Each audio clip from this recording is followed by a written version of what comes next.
Gusto mo bang magpaparamdam o tatawagan ka ng taong ayaw na ayaw kang kakausapin at yung taong ini-ignore ka at tatawagan ka at magpaparamdam agad-agad ang taong ginawan mo nito?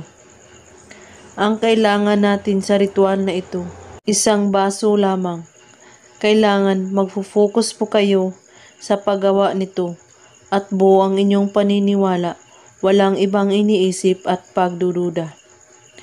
Hawakan mo ang baso at itapat mo sa iyong bibig at banggitin mo ang kanyang pangalan at apelyido at iisipin mo siya ng 1 minuto at banggitin ulit ang pangalan at apelyido niya at sabihin mo, magpaparamdam ka sa akin.